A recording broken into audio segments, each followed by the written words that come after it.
Olá, pessoal, eu sou Fabiana Barros. Hoje eu vim aqui, como prometido, para a gente conversar sobre a inexistência do passado e do futuro. Mas antes, deixa o seu like, curte, comenta, compartilha, segue a gente no Instagram e segue o canal também do Na Fogueira com Elas, que é o nosso podcast, que toda semana a gente entrevista alguém falando sobre esses assuntos de autoconhecimento, expansão da consciência. Bom, gente, segundo alguns autores, né? Alguns cientistas, alguns filósofos, o tempo como a gente enxerga é uma ilusão. Então, a gente está constantemente sofrendo, a gente está constantemente arrependido de coisas que a gente faz, se sentindo culpado. Só que o nosso presente ele está em constante atualização. Se a gente parar para pensar, o que a gente consegue vivenciar é só o presente. A gente não consegue acessar nem passado e nem futuro no nosso dia a dia. Então eles não existem. Mesmo falando de forma muito rasa, eles não existem. O que você está vivenciando não é o seu passado. O que você está vivenciando não é o seu futuro, é o seu presente. E esse presente, ele é passível de atualização, de ressignificação o tempo inteiro. Então você pode mudar o seu futuro através do seu presente ou permanecer num passado perpetuando esse passado. Então você perpetua os seus sentimentos, os fatos que te aconteceram o tempo todo, reafirmando esse passado e você reproduz ele no seu futuro. Então é uma constante, você está sempre vivenciando, rememorando o seu passado. Tanto que tem tantas pessoas que, falam que vivem num padrão, né, de repente, sempre arranja o mesmo estilo de namorado tóxico, ou sempre tá rodeado de dívida, nunca consegue vencer, o que foi durante muito tempo o meu caso, né, um ciclo vicioso de conseguir dívida, dívida, dívida, porque eu estava reproduzindo meu passado através do que eu sentia. Você, começar a embasar isso pela física tradicional, você vê que o Albert Einstein falava que o passado, presente e futuro, eles coexistem, né, o tempo não é absoluto. Ele falava isso, que, eles coexistem num único espaço-tempo. Ele escreveu uma vez numa carta para um filho de um amigo que havia falecido, que a distinção entre passado, presente e futuro é apenas uma ilusão, ainda persiste. O tempo ele não flui, então o tempo ele é algo que não flui. O que flui, o que se move somos nós, através das percepções que a gente tem. Aí falando da física quântica, lá quando a gente fala de Schrödinger, de Niels Bohr, o Heisenberg, né, fala que a realidade ela só se manifesta quando ela é observada, que as partículas elas existem em múltiplos estados até que a gente observe. Elas existem simultaneamente, e aí o ponto de observação é que vai ser aquilo que você vivencia. Quando a gente fala sobre colocar o foco naquilo que a gente quer manifestar, ou que a gente quer observar, ou que a gente quer que colapse a função de onda. É basicamente isso. No nosso dia a dia, normalmente, a gente bota foco na chateação que a gente teve. A gente, quando briga, a gente fica com raiva e vai carregando isso. E a gente vai observando, observando, observando, colocando foco e vai atualizando mais situações que correspondem a esse sentimento que você tá. Também na questão financeira, qualquer questão da sua vida, né, aquilo que você observa, ele vai ser colapsado. E a questão do passado, presente e futuro é que a gente está constantemente observando o passado, mesmo que a gente ache que não, a gente está constantemente observando o passado. Eu sofria muito de ansiedade, cheguei a ter crises de pânico. No meu caso, eu observava o futuro com medo. Eu tinha medo do futuro, eu tinha medo do que poderia acontecer. Então, eu já por ter uma personalidade ansiosa, quando eu cheguei num extremo dessa ansiedade, com medo de morrer, com medo de ficar doente, enfim, eu tive crises de pânico, que são provenientes dessa observação de futuro que eu tinha. E aí tem o caso das depressões também, que é uma observação constante do passado. E aí você, sem querer, acaba trazendo esse passado de volta. Então você sempre vai vivenciar situações que equivalem a isso. E aí, gente, a gente entra naquele campo de que, pelo que eu tenho estudado e observado, que o passado e o futuro eles são apenas possibilidades. A gente pensa: "Ah, o futuro é possibilidade". Não, o passado também é possibilidade. Se você parar para observar friamente, eles são lembranças, porque, parecem lembranças para você, porque a gente consegue caminhar através do tempo de forma linear, mas ele não é linear. Tanto que quando a gente fala assim, pessoas que são videntes, elas conseguem enxergar o futuro, da mesma forma que a gente enxerga o passado, por uma lembrança, mas na verdade é possibilidade. E esse futuro também é possibilidade. Então, essas possibilidades, elas podem ser alteradas a todo tempo, mesmo porque o que tem de concreto ali para você é só o presente, só existe o agora. A gente não precisa ir tão fundo na ciência para observar que só existe o agora. Ó, meu, tô com um chifrinho aqui que não quer sair. A gente não precisa ir fundo na ciência, na física quântica, para observar que só existe o agora, porque se você olhar de uma forma prática, você está vivenciando somente o agora. É a única coisa palpável para você, é o agora. Tem um físico, John Wheeler, se eu não me engano, que ele era mentor do Einstein. Ele falou até que o que você observa ali, né, no presente, consegue alterar até mesmo o passado. Então era, o experimento da escolha retardada. A escolha do observador no presente consegue alterar as partículas no passado.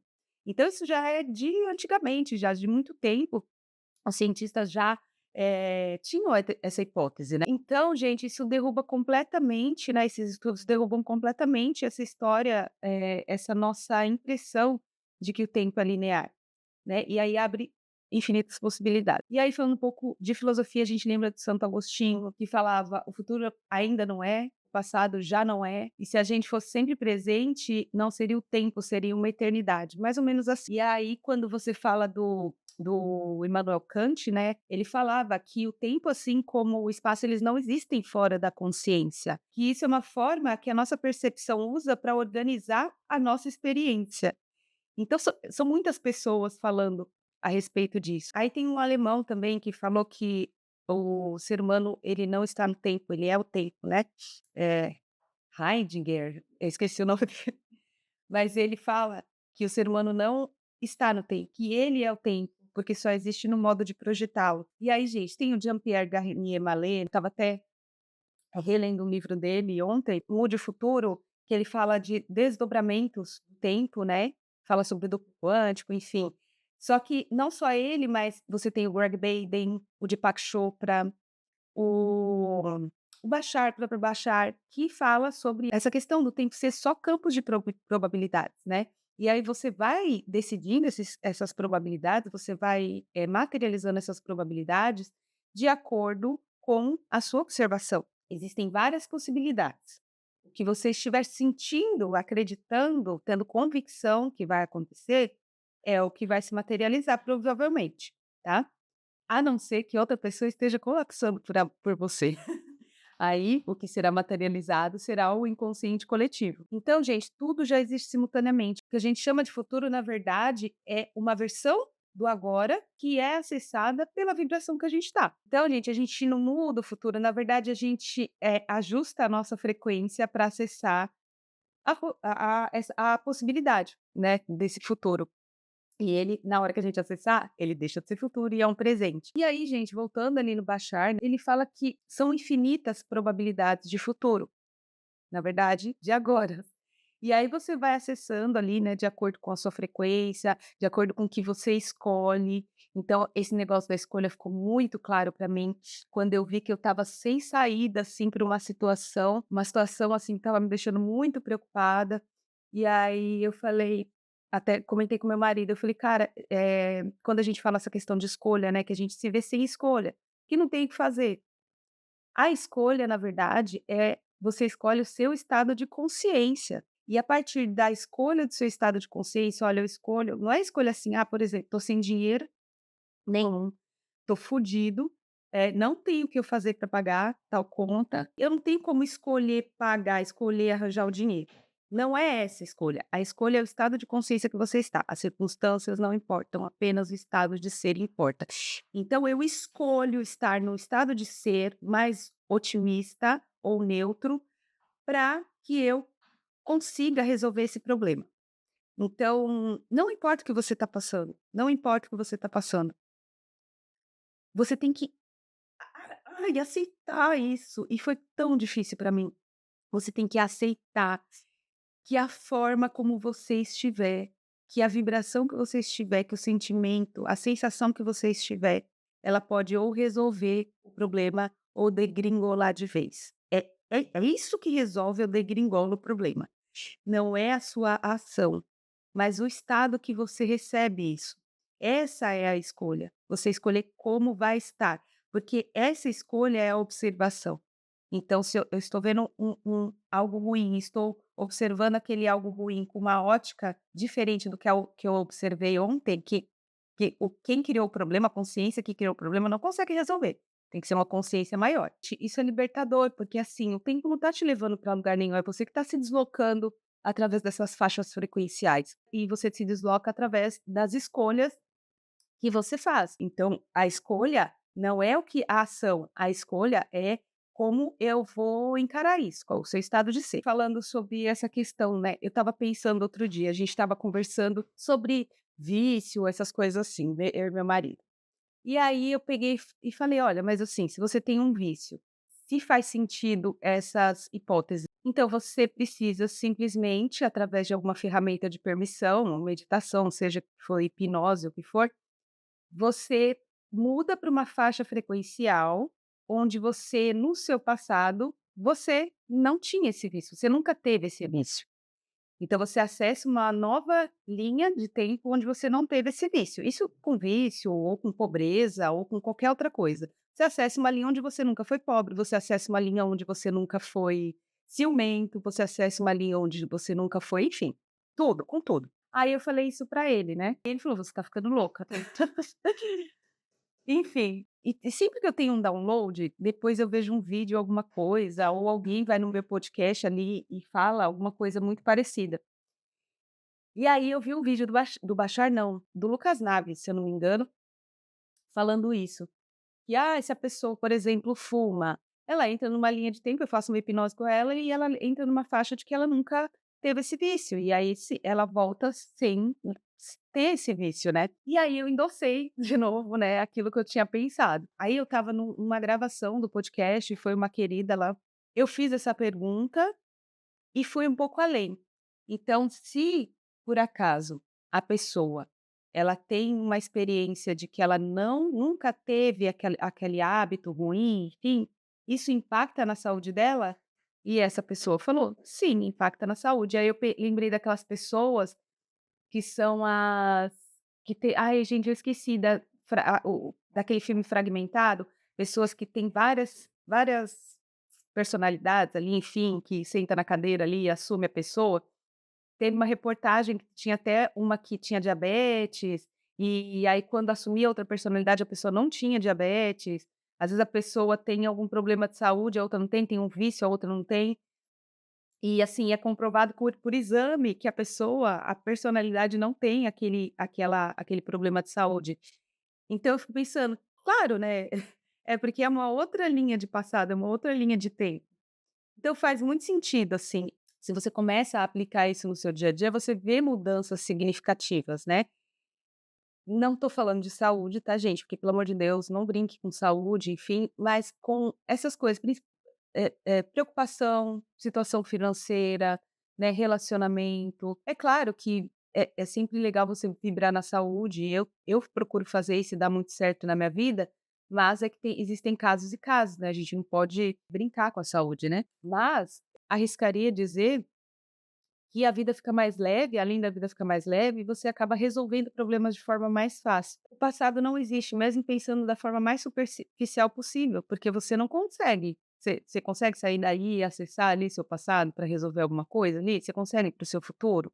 Né? Acredito que pouquíssimas pessoas conseguem fazer esse tipo de projeção, mas enfim, você está vivendo o seu presente, viva ele da melhor forma possível, para que você manifeste um futuro que equivalha vibracionalmente ao que você está emanando agora. Porque o que você emana volta para você. Se vocês querem se aprofundar mais no assunto ali, eu vou ver se eu coloco os livrinhos ali que eu li a respeito desse assunto, para quem quer se aprofundar, quem é o nerd da espiritualidade, o nerd da consciência, que nem eu, tá bom? Porque é aquilo que eu falo, eu não gosto de historinha, eu gosto das coisas assim, isso é uma coisa ruim, não pense que é legal, porque eu não consigo às vezes a gente não precisa de tanto conhecimento, às vezes a gente não precisa de tanta informação, a gente só precisa ter fé, e eu não consigo ter.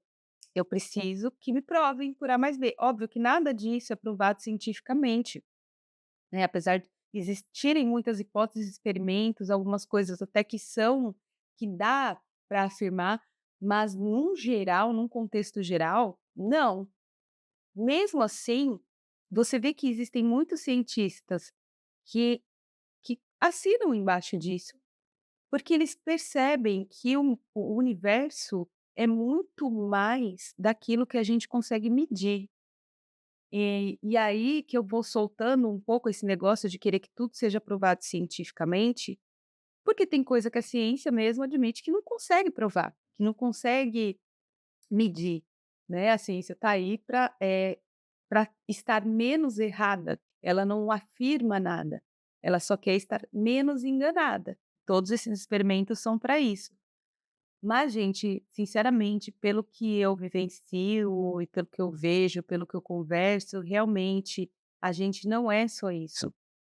Tem muita coisa além. As sensações que a gente começa a experimentar quando a gente começa a estudar um pouco mais essa questão de expansão da consciência, elas são inexplicáveis. Ou você está ficando doido e sensorialmente doido, porque você sente as coisas, ou eu não sei, realmente existe algo além daquilo que a gente consegue ver, tá. Então, assim, eu procuro manter minha cabeça aberta, eu não acredito em qualquer coisa, e também não me sinto obrigação de acreditar também, eu acho que a vida é você experimentar, experienciar. Não me sinto na obrigação de ter um dogma, Deus me livre, de ter uma cartilha para eu adoro, por exemplo, o Bashar, mas não é uma cartilha para mim, eu só gosto dele, eu só ouço ele, eu só me identifico, porque realmente o que ele fala ali é uma coisa que eu tenho intrínseca em mim, é uma coisa que eu já observo. Tanto que eu falo, todas as vezes que eu tenho um download, eu vou, abro a timeline e tá passando um vídeo dele falando a mesma coisa. Então eu senti primeiro, para depois aquilo ressoar comigo. Com o Joe Dispenza também, Greg Baden também. Mas a partir do momento que eles falam uma coisa que eu não sinto, eu tô cagando. Eu mudo, pulo de barco rapidinho, não tem problema, tá, com isso. Mas até agora não aconteceu, tudo ressoa. É claro, a gente tem que ser o filtro, porque tem pessoas que vão dizer coisas sensacionais, que ressoam com você, e dizer coisas que não ressoam, e você pega aquilo que ressoa para você, e o que não ressoa você joga fora.